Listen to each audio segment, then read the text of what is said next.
Special meeting of the Utility Service Board for the City of Lawrence on this, the 24th day of May 2022. 4 of our 5 members are present, and we have some additional folks here to assist us, and so we'll get started. All right, well, thank you, and thanks everybody for coming to our special meeting. I want to get right into things because I know we got a lot of material to cover, and I know Fred has a commitment that he needs to make too. So we're going to start with Fred, and you can see him down there in the corner. And Fred Andes represented us. He's with BT Law. He was our EPA attorney, not only on the first order but on the second order. And so if you've read through the materials that I sent out to you guys, you'll see I had some introductory comments there regarding what Fred is going to touch on. And so at any rate, I'm going to turn it over to Fred now, and he's going to walk you through the ramifications of the new administrative order on consent and why it's important for us to adopt a rate increase in order to meet the requirements of the order. So Fred, turn it over to you, bud. Sure. Thank you, Scott. Good afternoon, everybody.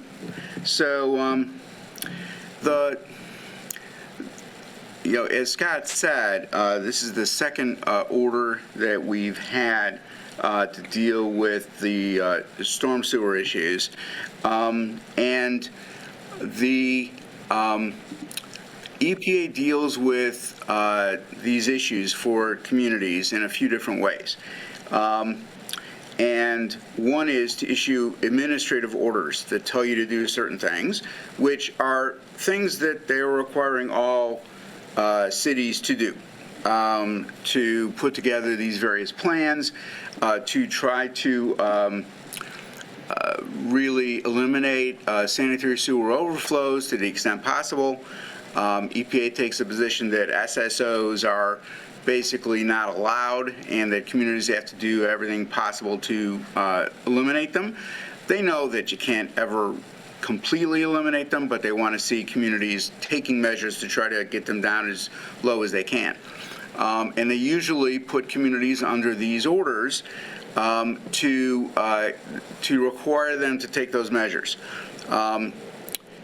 If they see a community that isn't doing what it's supposed to do under an order, then what they will often do is then take you to court and either sue or agree to a consent decree, which is a much bigger thing, which usually includes major civil penalties and is not something that we ever really want to do. So part of our efforts are always to try to convince the EPA that we can, the city can move forward and do all the right things and doesn't need a consent decree, doesn't need to be sued. We had the previous order. It had various deadlines in it, which at the time we thought could be met. For a variety of reasons, EPA ultimately came back and said, hey, you were supposed to make progress up to a certain point by a certain date. You haven't gotten there. And sometimes that can result in EPA then deciding to sue you if they think you haven't done everything you're supposed to do. We were able to sit down with EPA, explain the circumstances, explain things that the city spent money on over this time period, where its resources had to be directed, and things that the city was doing to try to move forward on these issues, including obtaining funding from the state, et cetera. And we were able to negotiate this second order, which is sort of unusual. Usually, if you have a first order and you haven't done everything, then they might go to court.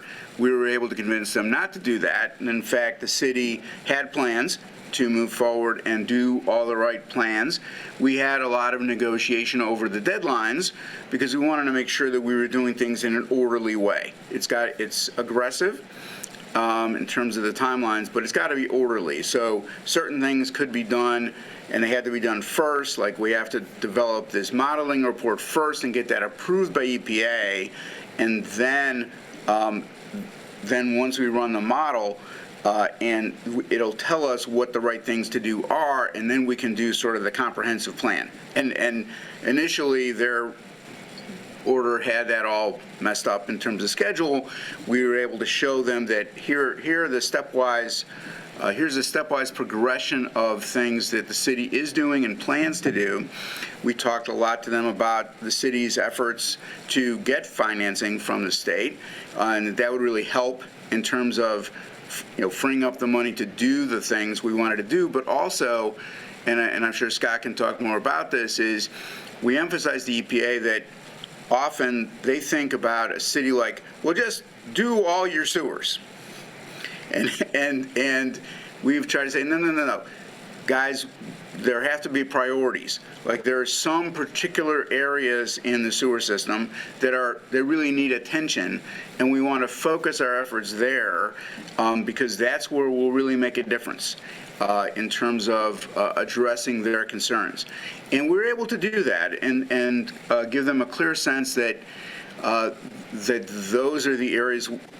Ultimately, it has to be a comprehensive look at the whole sewer system, but we really wanted to pay priority attention to a few particular areas, and we had a lot of discussion with them about doing that.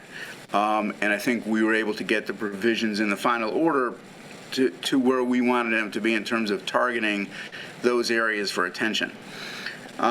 So with that, once we got the order, and I think it was effective in November, the EPA now gets regular reports on our progress. They will expect that the city complies with the requirements in the order and the deadlines. Bearing in mind, I'll guarantee you that we'll submit things and on time, because we always want to do that, and they will take a long time to get back to us. That's almost always the case, and it just sort of is, and then you wait until, you get your approvals from them. Sometimes there's negotiation and comments, but ultimately we'll get the modeling report approved. We'll use that to develop the comprehensive plan. We'll get that approved and move forward and keep moving forward. As I said, if EPA believes at some point that a city isn't making progress or isn't doing everything that it should, that's when they start considering enforcement action, and this administration is trying to ramp that up. So they're sort of looking for communities that they can sue. We don't want to be one of those targets. We want to comply with the timelines in the order. I will say that there have been times when we've gotten extensions on deadlines. In fact, we did under the first order. But you don't want to have to go back to that well very many times. And you want to be able to show them that you're doing everything you need to do to comply with the order and ultimately to put it to bed by ultimately getting a plan approved, implementing it, and being done with the order. So that's the plan. Scott can talk more about the details, but and I'm glad to answer any questions about the order or any of the legalities.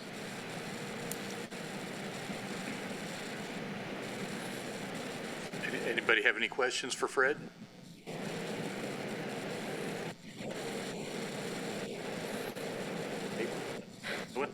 Fred, I think we're good. As I explained to you earlier, we're kind of taking a high-level view today, and so appreciate your time. And if you need to, I know you need to go, so thanks for zooming in and being part of the meeting. We appreciate it. Glad. Good seeing everybody. Take it easy. Bye-bye. Bye-bye. And so now we're gonna segue right into Mr. Bosma's presentation. Provided I can do this right. And that's it. Okay, thank you, Scott, and good afternoon, members of the Utility Service Board. Brian Bosma with the law firm of Kroger, Gardis, and Rigas. And without belaboring the point, I'm going to walk you through the second cause, or underlying cause, I guess, for the necessity of a fee increase in your sewer rates. And that was, how many of you were on the board back in 16 and 17? Were any of you here? Okay. Yes, sir, you were, weren't you, Mr. Hall? Okay. Could not recall if any others were on the board at the time or not, but I'm going to just walk you down memory lane here and give you a little bit of history that you should know. Back as early as 1981 and perhaps earlier, the city of Lawrence had a contract with the city of Indianapolis for Indianapolis to transport and treat all sewage waste that was generated in the city of Lawrence. In August 2010, those contracts, and actually there were 7 of those contracts with Greenwood, Beech Grove, Lawrence, Tri-County up in Hamilton County, Hamilton Southeastern, which was a separate entity, the Ben Davis Conservancy District, and Southport, and I'm leaving one out someplace. Oh, Whitestown. All those contracts, and along with all the other assets of the sewer district, Indianapolis Sewer District, were assigned to Citizens Water Authority, which is a Citizens Energy Group affiliate. Those transfers were approved in 2011 by the IURC. And then in 2014, the Citizens, actually 2013, Citizens filed its first rate case. And none of the Citizens obviously was there. The Office of Utility Consumer Counsel was there. And industrial customers, which are united on all of these rate cases, were there, but none of the satellite communities representing the 7 entities participated in cause number 44305. So it was very easy for those 3 groups to convince the Indiana Utility Regulatory Commission that it's the satellite community's faults. They're not carrying their fair weight of the costs, and in that case, they actually calculated that the satellites were getting a discount, as they called it, a subsidy of approximately $14.2 million.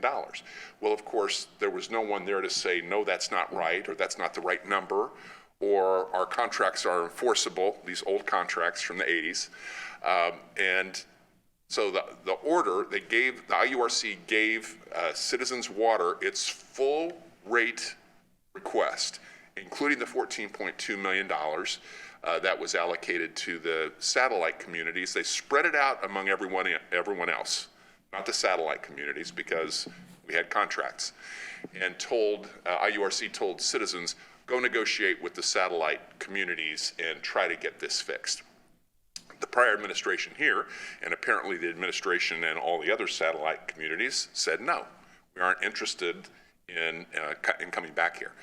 So in the second cause, second rate increase that Citizens requested in September of 2015, they reported there was no progress with the satellite customers, and again, they ordered the subsidy of $14.2 million to be paid by the satellite communities, and created a sub-docket for this. That is when it caught the attention of Mayor Collier, and he engaged our firm to file its appearance for Lawrence.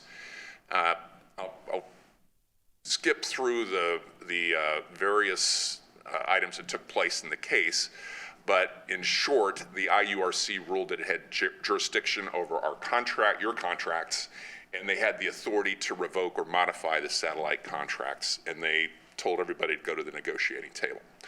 So there were 5 key settlement goals that were discussed with the Utility Service Board at that time that were set by Mayor Collier and his advisors, and that was to add capacity for the Lawrence municipal utility customers, as you were at your limit at that point, and there was no provision for guaranteed additional capacity. We wanted to reduce the $14.2 million that was allocated to the satellites. We felt that that was too much, it was an inflated number. The Office of Utility Consumer Counselor wanted to make whatever the change in rate was, as determined in this, phase in a 4-year period, maybe 6 years. Our goal was to extend that to 10 years and establish predictable increases for the near future, then near future in 2017, and allow sufficient phasing time to explore other disposal options. So the results of our settlement, which was entered into a settlement agreement that was approved by the Utility Regulatory Commission, was an immediate capacity increase to 8 million gallons per day and 20 million gallons per day, or per peak flow. That was about double what you had under the prior contract. We reduced those unpaid costs by the satellite customers by nearly $5 million to just over $9 million from the 14.2. We got a 2-year freeze under your then current contract for 2017 and 2018. And then there was a new wholesale disposal rate, that's for the satellite customers, that was approved by the Utility Regulatory Commission at $2.48 per 1,000 gallons. That took effect on January 1, 2019. But the final element of our agreement was to have a 10-year special contract, and a special contract in utility jargon overrides a tariff. Okay? So the tariff was in place, but you had a 10-year special contract, which phases the increase in that rate. It was only like 98 cents per 1,000 gallons under your old contract. So it phased that increase to 248 over a 10-year period in 2 steps. We got a lot of things. The $5 million, we removed all costs for Lawrence, attributable to Lawrence, for sewer mains under 66 inches, because those are all yours. You use their big mains, especially the east side main, but you don't use all their small sewer mains. The inflow and infiltration costs throughout the CWA system, we got that out. The septic tank elimination program, which doesn't help Lawrence at all, we got that out. And any income qualified rates were omitted, and it reduced that subsidy from 14.2 to 2 million. As I said, you had the two-year freeze in your rate, but we also successfully knocked out a number of ongoing expenses. There were lift station and Southport expansion costs that were costing Lawrence ratepayers $510,000 per year. That, I can't recall how long that was going to last, but it was like 25 years, something along those lines. We got those off the books. In fact, after we entered into this settlement agreement, about a year later, they sent a bill for that, and Scott called me and said, "I don't think we're supposed to be paying this, are we?" And we said, "No, we're not." So we got that worked through. Then, effective January 1, 2019, we're under this new rate number 6, the wholesale sewage disposal service. But as I said, there is a 10-year phase-in of that through the special contract. We had an immediate increase in capacity. You can apply for more capacity. The phase-in is in 2 tranches, as they like to say. From 2019 to 2024, that began phasing in. And I've got those numbers for you. So you've gone through 2 phase-ins of that, and these were all, I'm confident, included in Baker Tilly's calculation for the future rate needs. So effective January 1, 2022, this January 1, the rate is $1.70. Next year, it is $2.03. Next year, it's 2.256. And then in January 1, 2025, it'll be $2.48 per 1,000 gallons. Now, effective 2024, there will be the prior rate increases under rate number 6, because I'm presuming Citizens has been back there for more rate increases. So any increases attributable to rate number 6 will come into effect January 1, 2025, but they'll be phased in over a 4-year period. If the IURC approved any trackers in any intervening rate increases, that will also impact the phase-in for all the satellite customers. And then effective January 1, 2026, the special contract that you're currently under terminates, and the satellite customers are fully subject to rate number 6. So the settlement goals that were achieved, which we were all pretty happy about at the time, was the added capacity, the significant reduction in the subsidy costs. Frankly, I didn't make a huge deal about it, but the subsidy portion that was allocated to Lawrence was let's just say it was very favorable. Okay? So it was allocated among the participants, and the portion that Lawrence received was very favorable. The extended phase-in was there. It was a 12-year plan and longer than the maximum 6 years that the OUCC was willing to do. It gave predictability, at least for that first 8 years, absolute predictability, less beginning 2025. And you also had some years to explore and pursue other sewer treatment options, which I know Scott has done. Now, that night, this was in 2017, the LUSB,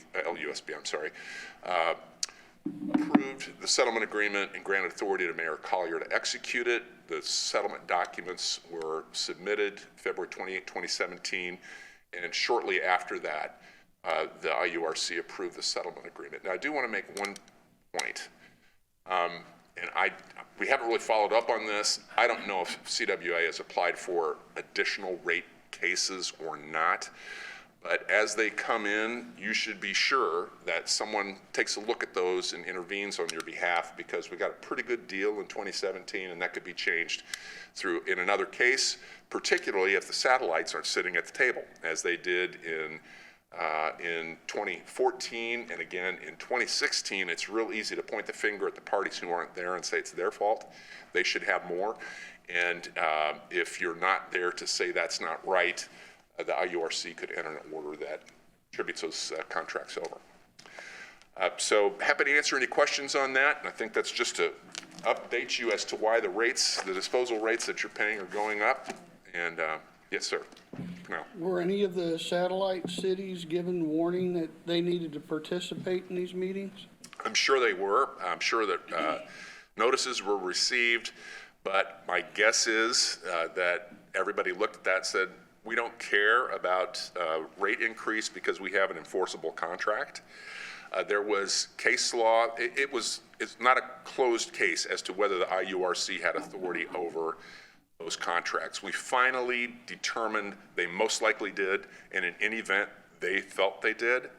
So while everybody felt they had an enforceable contract, it was an enforceable contract that was subject to IURC intervention. And that's because City of Indianapolis was not a regulated entity, right? Just like Lawrence is not a regulated entity before the IURC. Citizens is a regulated entity. So the question was, if an unregulated entity assigns their contract to a regulated entity, does it become a contract subject to IURC ruling? And the answer is probably yes, although we argued strongly for the opposite position. And most likely the answer is yes. Okay? All right. Happy to. Any other questions? The point Yes, that ma'am. you raised about the 2017, who would you recommend? Would that be our council? Has that on their radar looking out? Probably your professional staff. I'm going to guess those probably make their way to you, Scott, or to someone in city for rate increase notification. Yeah, we've not received anything since this action here. I've not received any kind of notice of additional rate increase. And I didn't look. I could have looked on the IURC's case system, and I failed to do that today. I meant to, and I will take a look to see if I'm kind of be surprised if they haven't filed another one, because they were on an every 3 or 4 year rate increase program. Question would be, does it come to city legal? Does it come to the utility board, which it should? And who opens that mail? Okay. All right, I'm going to stay. If you have any further questions, happy to answer them. Thanks, Brian. Okay, so the next thing we're going to do is we're going to have Dean Rogers and Mitchell Eschweiler come up here, and I know there's a PowerPoint in here for them. And so what the intent is here is Dean and Mitchell from Baker Tilly going to give a high-level overview walk you through that exhibit that was sent out in your packets, and then, be available to answer any questions. So again, we're not here to vote on anything tonight. We're strictly here for everybody to get introduced to the material. You got the recap from Brian on the contract with Citizens, as well as Fred on our EPA order. Now we'll hear from Dean, and then after that, if you have questions, just feel free to chime in.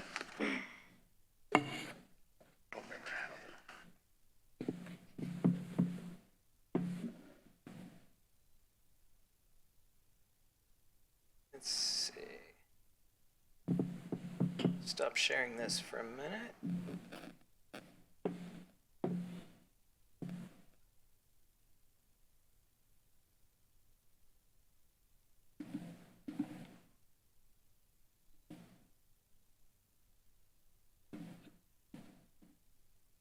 All right, good afternoon.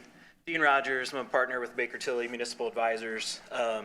If Baker Tilly doesn't ring a bell, Umball might. We were Umball prior to March of 2019. So we were involved as a firm in your last water rate adjustment back around 2017, 2018. So appreciate you having us here this afternoon.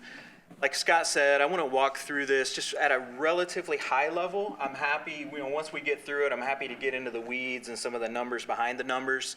If there's questions, because there is a lot of work that has gone into this, and you're just going to kind of see the sum results here. I think a lot of this on this slide, you've heard from Scott about why a rate adjustment is necessary. With the sewage works, we've just seen a declining financial position. The last rate adjustment was back in 2009. The point below that is really important, is that you currently have inadequate debt service coverage levels. So you may ask, well, what the heck's debt service coverage? If you've got an EPA project that you need to fund, it's likely that you will issue bonds to finance a portion of that project. When you do that, you have an outstanding bond ordinance that says if you're going to issue additional debt on parity with your existing debt, you need to meet certain debt service coverage levels of 125%. So that basically means that you have net revenues that are sufficient to cover your debt service plus an additional 25%. From a pure math perspective, you're technically meeting that, but when you go out and get bonds rated, and certain agencies want to see you factor in your payment in lieu of tax into that calculation, and when you factor that number into the calculation, you certainly are not meeting debt service coverage requirements. So it'll be important to get your revenues up so that you do meet that coverage level when it comes time to issue additional debt. Point two, provide funding for necessary capital improvements. You heard Mr. Andes talk about your EPA administrative order and addressing some of those SSOs, your sanitary sewer overflows, and then also just dealing with routine annual improvements from that bucket of money for capital improvements. And then lastly, to provide for necessary operating expenses for the sewage works. And you just heard that one of your main expenses that accounts, I think in the test year period that we looked at, your treatment expenses were 38% of your operating expenses. So that's really your most significant operating expense. And you could see what was happening with that rate and where those costs are going, certainly through 2025 and then another phase beyond that. I thought this was an interesting slide to share. I apologize, kind of the small print up there, but this is a comparison of an average Lawrence customer, and I am one, by the way, what an average Lawrence customer is paying compared to a lot of the other kind of donut communities around Indianapolis. And so this is based on 4,300 gallons, this comparison, because that's what the minimum bill is here in Lawrence. That's currently $26.79, and you're the lowest on this graph when you compare yourself to Plainfield, Carmel, Noblesville, Fishers, what used to be Hamilton Southeastern Utilities that Fishers recently purchased, Brownsburg, Citizens Service in Westfield, and Citizens Service in Indianapolis. So I like that as a customer, but it's not always something to be proud of. Because, we're seeing, I think, some of the results of that is that you haven't been able to really maintain your system like you'd really need to be able to do, and to meet the requirements of that EPA order, and just keep up with routine and ongoing maintenance. So we've looked at 3 different alternatives, and with each of those alternatives, we're looking at 4 phases of rate adjustments. And those 4 phases would presumably, with phase 1 becoming effective in 2022, and then each following phase in the 3 following years, 23, 24, and 25. And those would match up with your existing known adjustments to your treatment that are coming from citizens. And so I want to talk about kind of what the key difference is, and really the only difference between these 3 alternatives. It's what pot of money you will have available for replacements and improvements. So that's that pot of money that's, it's outside of your everyday operating expenses. It's outside of the money that you have available for debt service, and even proposed debt service in this case, because as part of this rate study, with some of those known projects that you have for the EPA order, we have built in an assumption of a $20 million bond issue that would be wrapped around your existing debt service. But beyond that, the other key component is your replacement and improvement allowance. So alternative 1 assumes that you make sure you have $2 million available in phase 1, and that it grows proportionally to $3 million by the time you get to phase 4. Alternative 2, it just sets it at $2 million and leaves it steady throughout this whole time period of these 4 years. And then alternative 3, it's kind of a lesser option that minimizes some of the early impacts, but gets you to the same point as alternative 2, is that you start at $800,000, build that up in $400,000 increments each year, and end up having $2 million available annually for replacements and improvements. So what does that do for your average residential customer? And again, that's your minimum bill in this case, your current minimum bill, which allows for up to 4,300 gallons. I'll walk through alternative 2 in this case, but if you're just set your replacement and improvement allowance at $2 million. Under phase 1, that average monthly bill increases by $13.62. The next phase, it increases by an additional $7.82. And then phases 3 and 4, under each of these alternatives, are much smaller. They're $232 under alternative 2 and $241 under alternative 3. And we'll kind of look at this in a different light, a couple of different lights, as on the next couple of slides. So if we choose to move forward with these adjustments as being recommended, what can be done to help your low volume customers? And there's not always a pure correlation here, but oftentimes some of your lower income customers are also your low volume customers, right? So like you did for your water utility, remember you instituted kind of 2 low volume tiers so that those customers weren't impacted to the same levels as your other customers. And that's what's being proposed here. So this would match those 2 same low volume tiers that you have on now in your water rates. So tier 1, that's that customer group that uses between 0 and 1,200 gallons. They're currently paying $27.05 a month. We would propose to not change that for those customers. Tier 2, that's anything above 1,200 gallons and up to 2,000 gallons. They're also paying $27.05 a month right now, because right now you just have one minimum user tier, and it's 0 to 4,300. We would propose to bump that up to $30.98 and leave it at that same point throughout the 4 phases. So that's an increase of just under $4 a month. And then your current minimum, essentially, or what would be a new tier 3 in a sense, would be any customer using greater than 2,000 gallons, but below what is the current minimum of 4,300. Again, they're currently paying $27.05. they would be subject to the across-the-board increase that all other rates are subject to. And I'm showing what the final phase is for each of those alternatives for that customer, and it's $56.50 for alternative 1. Alternative 2 is $52.76, and alternative 3 is $52.72. So you'll notice that alternatives 2 and 3 are very similar by the time you get to phase 4, because ultimately that's providing $2 million annually for replacements and improvements. It's just the speed at which you get there throughout the phases. Scott was interested in a 5,000 gallon comparison, what that looks like for customers. You know, a lot of people will kind of say, 5,000 gallons is close to an average. State agencies that you sometimes can get funding from, they look at 4,000 gallons as an average. But here's the impact on customers at 5,000 gallons. Currently, they're paying $30.92.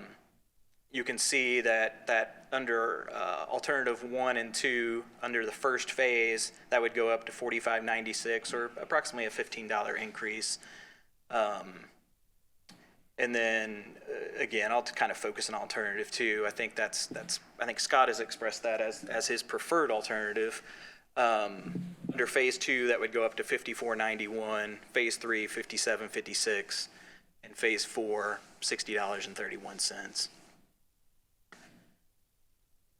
So that's it as far as those slides go. That's pretty high level. I'm happy to answer any questions or get into some of the details behind this if you're interested.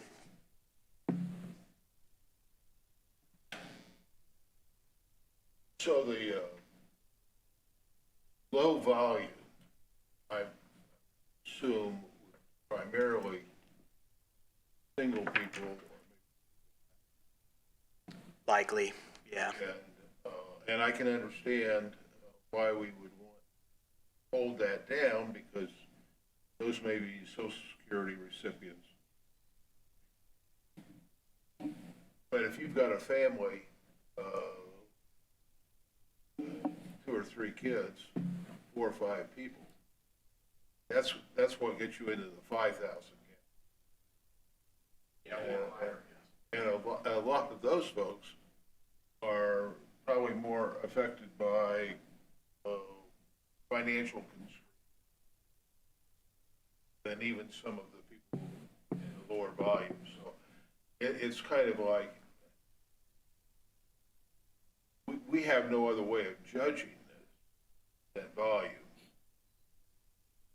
but it may be more of a burden for some of those families.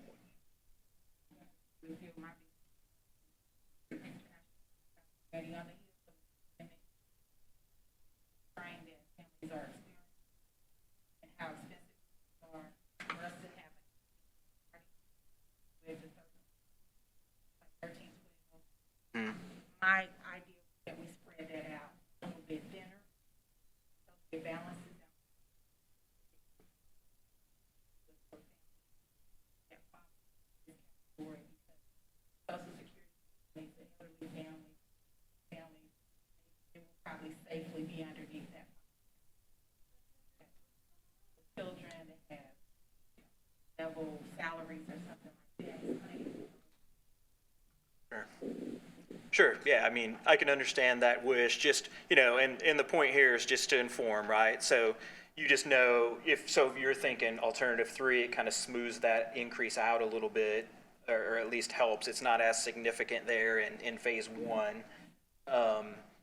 And just the result of that is in those early years having less dollars available for replacements and improvements. Well, and I guess I'm looking, is there an alternative? For instance, when you put up the numbers comparing us to other cities,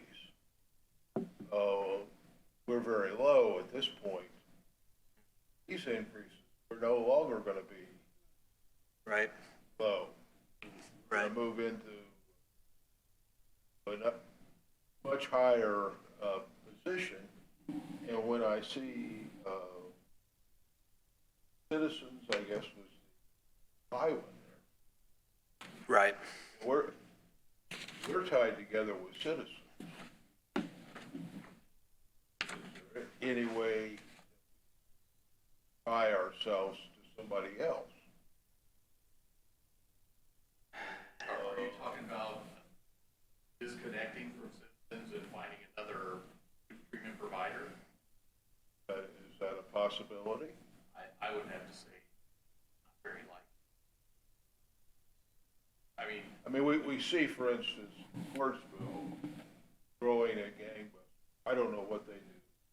I don't know, number one, that even with their, they've got an expansion in the works right now, that even then, they would be able to take all of our flow. And then we have a very significant cost to actually get that flow there. Now, keep in mind that being tied to citizens, we use that East Marion County Interceptor sewer. It was a big regional project that was done. That's what got rid of the Lawrence sewage treatment plant and the Fort Harrison sewage plant, created this regional system.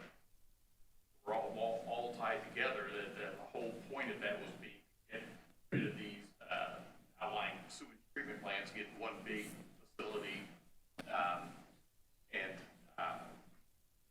gain efficiencies there and whatnot. But we have this big pipe that runs through Lawrence that we tie into in 15 different places. So how then will we get all those various discharge points to wherever we need to go to get Hancock County, or there, at one time there was talk of building a Lawrence sewage plant, and that was going to be over on 46th Street between Midhoffer and Indian Creek in a what used to be a vacant field is now subdivision. And the thing I want to point out there is to build a sewage treatment plant. I mean, the size that we would need to handle our present flow, not only our average daily flow, but our peak flows, which we push that 20 million limit on our, when we get good heavy rain, we're right there. If we built a sewage treatment plant to handle that, the study that was done back in 2011 called for, that was going to be a $120 million project. And sewer rates back then were proposed to be $56 a month. That was in 2011. So if you look at that, and not only that, but so now with that subdivision being built there, I don't know where you're going to put that plant anyway. That's where all our sewage leaves Lawrence, is in that area. So about the only other place you could do it would be on the south side of 46th Street, which is not even in Lawrence. That's on the Indianapolis side. So not to mention the fact that it's right smack in the bunch of a residential community developments. I'm not sure, number one. No, I wasn't thinking in terms of us building our own plant, because I knew we had explored that. I was just wondering if there's any other alternatives here. Doesn't look to me like the city of Indianapolis is necessarily a real reliable partner if we're tied to their rates going forward. Well, And I'm assuming there probably isn't any alternative. The rates in Hancock County are higher than Citizens. That plant that they're expanding out there is going to cost more per treat per 1,000 gallons. We did look at that some time ago with Structure Point, our engineers. And again, I'd like to emphasize, we have to pay to get all that sewage there. And just the cost in lift stations and a new pipe, which be a lot of large diameter pipe to transport flow outside of Lawrence somewhere. That's talking significant dollars. I think moving forward, what we need to focus on is fixing our system. We could save upwards of $650,000, $700,000 a year right now just by aggressively getting the inflow and infiltration out of our system. That's what's killing it. And will that also require individual homeowners, businesses, properties fix their lines going A lot of from what the house, we for instance?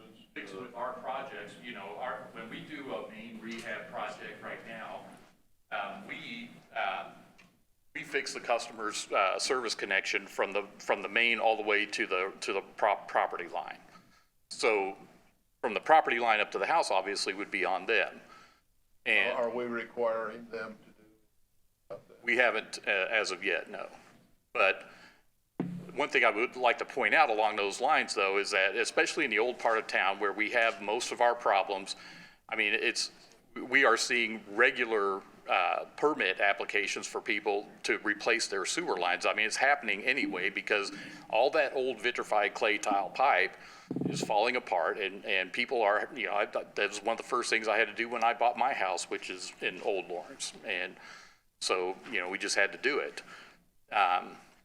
But if we focus on eliminating inflow and infiltration, not only will we restore capacity in our system, we'll make our system more reliable, more safe, we'll address the issues we have with the EPA because we'll be eliminating sanitary sewer overflows, you know, and lowering our sewage treatment costs is going to be huge. That money can then be sewn back into the utility. And to me, that gives us the best control over rates in the long term. Now, you know, had we been adjusting rates all along like we should have been, we would probably be paying pretty close to what we're proposing right now anyway. But you know, that's the problem you have when you wait so long to adjust rates. It's the same problem we had with the water utility. You don't do a rate increase for 14 years, and you're not going to fix that with a 5 or 10% rate increase. And so that we have to get out of that mode of running the utility. We need to be looking at smaller, more frequent rate increases, and that's where we're trying to get to. But in the meantime, we have the EPA on us. We have, you know, with our increased sewage treatment costs. Again, as Brian pointed out, I mean, that could have ended a lot worse than it did. So when you look at the alternatives of either, you know, trying to build our own plant or transport our sewage to another facility in Hancock County or something like that, you're still looking at a very sizable rate increase, not to mention we don't even know right now how feasible it would be to construct all that stuff. So I think the best idea is to stay where we're at and fix our system, get control over it, get rid of the problems we have with the EPA by getting rid of our SSOs and controlling our rates moving forward by eliminating I&I, which will reduce that cost component. And also with our improved system comes less, you know, maintenance costs, emergency repairs due to failures, collateral damage, sinkholes, all these things that happen because our system literally is falling apart.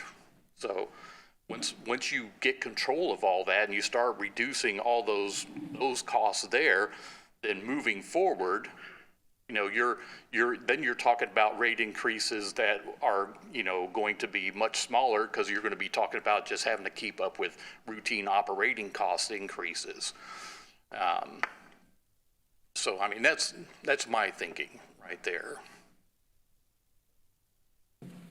As water superintendent, which alternative do you think is the better fitting shoe for us, so to speak? I like alternative 2 because it starts us at 2 million with our internal working capital.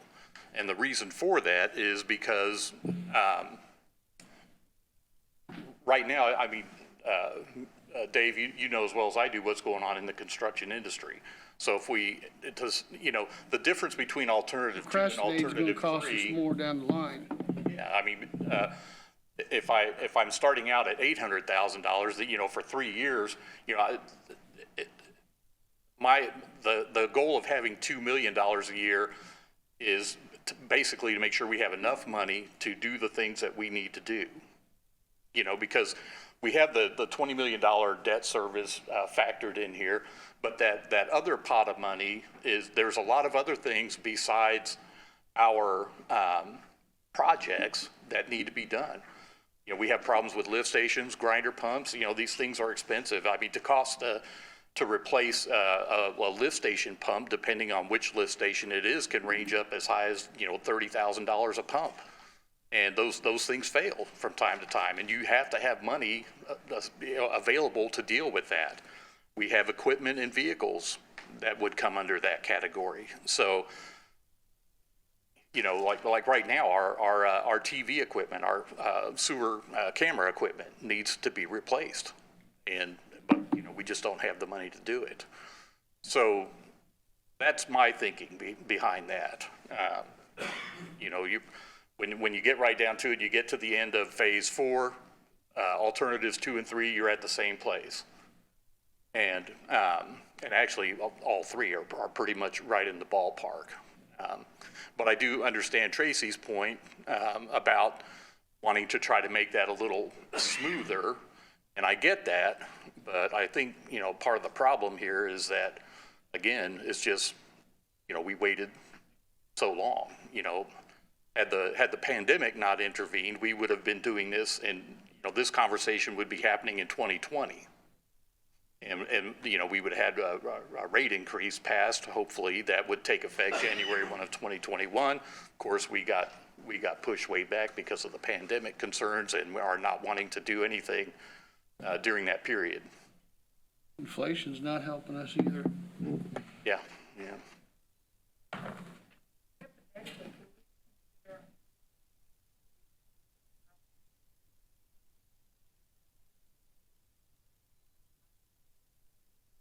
But I think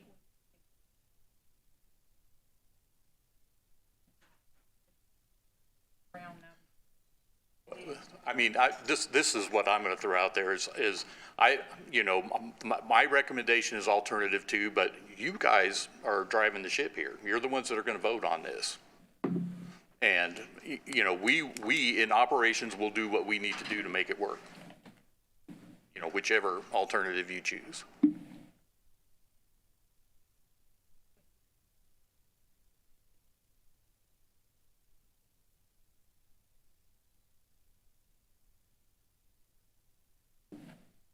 Right, I totally understand that. I will add, Mitchell made a good point. He actually sat in on a webinar about this week. There's long been a program called LIHEAP to help people with heating and energy assistance program. There's a new program that has come out as a result of the ARPA, the American Rescue Plan Act, the Infrastructure Investment and Jobs Act. There's been some dollars made available for a similar type of program for water, and that covers water and wastewater. So we can get that information to Scott because. Vigil, that's a good point, but we already have that on our website. Do you? Great. We signed up for that program. Good. I'm not sure to this date how many have used it. I know that there was a cutoff in May for applications, but then applications will resume in October. Okay, good. So, yeah, we are part of that program. I know every little bit helps, and that's just a program to help, some people that might be struggling with your utility bills. And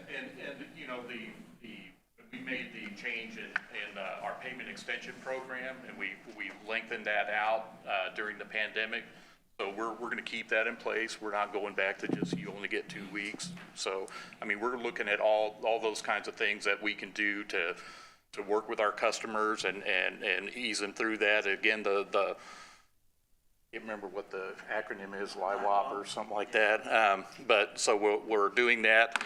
And also, of course, the other big thing here too is that we are going to continue to go after grant money. I know there's still a lot of federal money out there. And so we're going to be very diligent about going after that. Let me commend you, first of all. I know it's a place to begin. I don't know if many of us were here until I came onto the board, and I found a great increase in meeting because people are affected heavily by that. So I think we've done all that we can do under the circumstances. How we have managed. This is my last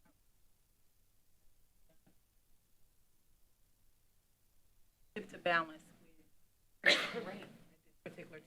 Yeah, I agree. I think done very well. As I've said before, I couldn't have picked a worse time to be superintendent, but But again, I don't mind because it has to be done. And you know, when we talk about our public water and sanitary sewer services, we're talking about public health and safety.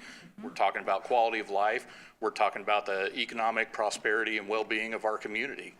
And we should all be willing to invest in that, not only for ourselves, but for those who will come after us. So, oh yeah, well, Tina's telling me we're coming up on our regular meeting time, but are there any other questions or? And certainly, if you have questions that you think of later, get them to me. And if I don't have the answer, I'll shoot it to Dean or Brian or Fred, and we'll get the answers out. But ideally, what I'm looking for is that on June 14th at our USB meeting, that we would have a recommendation from the board for one of these alternatives that we will then put in a resolution and send to the council so that we can move that part forward. Okay, anything further? Questions? Well, thank you all for coming. We do need to move on to our next meeting, so the special meeting is adjourned. Thank you.